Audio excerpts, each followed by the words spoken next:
Isang pinagpalang gabi po sa inyong lahat mga katambay dahil gabi na. At congrats po sa ating top sharer of the week, si Ana Marie Hotalia Briones at si Ate Sheila Shear. So napakasipag po nila mag-share ng aking mga videos.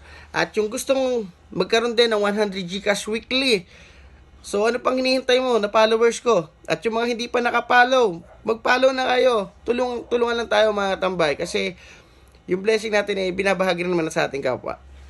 So, share lang, patuloy lang kayo mag-share ng ating videos. Kung napapangiti namin kayo, kung napapangiti ko kayo sa aking mga ginagawa kahit di pa tayo ganun ka-professional at kahit ako lang ang ating karakter sa ating mini vlog. So, naway, wag muna kayo magsawa sa aking pagmumukha. At naway tulungan nyo rin ako matapos yung aking mga videos.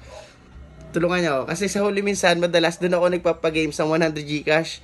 Congrats pala kay Angelica Buena Obra, taga Gumaka, Quezon, sa ating bagong follower. So, siya yung nag-weird comment sa aking panic na content. Ang dalawa lang kasi sila nag-comment. So, binigay ko na lang kay Angelica kasi nabigyan ko na naman si Ana Marie Hotalia. So, congrats po sa inyong tatlo. At naway pagpalain tayo ng pong may kapal. At sa inyo pang mga bagong followers at sa mga darating pang followers, sama-sama po tayo. Samahan niyo po ako kung hanggang kailan man tayo. At patuloy po tayong mag-ingat. At yung ating ginawang content ngayon ay ingat po talaga. At viral na viral po. Wari ko naman po yung meron din kayo sa Facebook ninyo na yung ganyan pangyayari talagang nakakatakot. At huling-huli kasakto ay kulong ang bagsak lalo't kasal. So yun lang po mga katambay. God bless and good night.